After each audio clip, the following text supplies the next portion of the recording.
Hello, my name is David.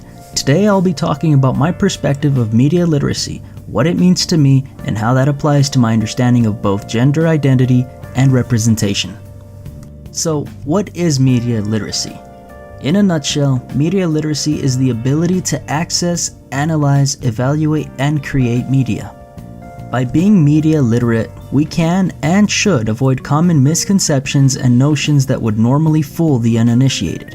Lucky for us, our skills acquired from being media literate allow us to strip away the layers of illusion generated from the various media outlets. Thus, and rightly so, we are able to comprehend the complexity of the messages being conveyed through the many forms of media, whether it be through television, the internet, video games, billboards, magazines, and so on. Now, what does this mean to me and why should it even matter? Being literate in all forms of media means that I am actively conscious about what I read, hear, or see, which means that I don't take things at face value. Instead, I attempt to understand the implication of the message and how it factors with myself and our society. This is especially important when regarding gender identity and representation, which has become quite a trend nowadays. But to say that gender identity and its representation has amassed a great deal of attention would be quite the understatement.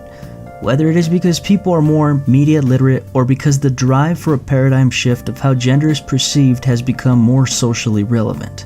Regardless of which, our skills allow us to understand how gender has influenced our society and how it is rapidly changing.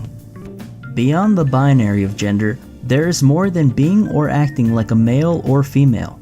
For instance, the common example that we know of is that the color blue is typically associated with males, whereas females are associated with the color pink. These colors naturally inherit the characteristics of masculinity and femininity, which basically encompass the notion of behaviors, like strength and boldness for a male, whereas females are intended to be delicate and elegant. These are just the most common and rather dull examples by now. Nonetheless, the point is clear enough. Some more interesting examples that come in the form of representation are evident in various video games. Take for instance Capcom's 5th installment of Street Fighter. Zangief is arguably the pinnacle of masculinity. His Russian heritage resonates with his thick accent and Soviet-inspired colors. The manliness behind society's perception of Russians are embodied through his physical capabilities, as he not only represents the widespread symbolic Russian bear, but he can actually beat it. This of course is because of his sheer fortitude and manly muscles. Now following the example of Street Fighter, let's look at Laura, the most obvious candidate for the peak quote-unquote female. I'll skip the obvious here, but it should be said that this game was given a rated T for teen rating by the Entertainment Software Rating Board, also known as the ESRB. I guess maybe not a big deal considering some of the more graphical things floating around our society, but the teen rating is given for people of at least 13 or up, which means that the target audience of the game are greeted to Laura. Though her image isn't exclusively the thing that makes her feminine, it's the contrast with her special moves that possess the expected female elegance that I mentioned earlier.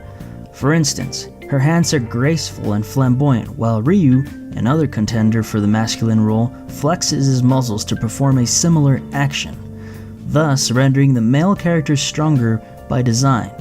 And if the male characters don't reflect the manliness role, then they come off as awkward or oddly proportioned, like Fawn.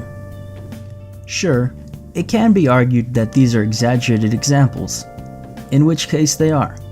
Video games are intended to be imaginative and invoke a similar response from its audience, though that isn't to say that these exaggerated examples are far from our society's perception of the role.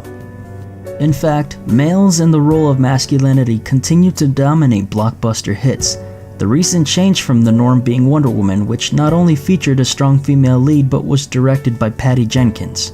However, it isn't simple enough to say that there is a divide amongst our culture's gender representation, that it is easy to forget that 60 years ago, our world was black and white, or that our association of gender is cemented by the norms of society.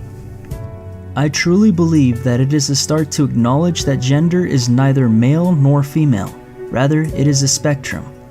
that it is not defined by body parts, rather its definition stems from a range of expression, and that it is not sexually oriented, instead it is related to oneself, no matter the perception of the society.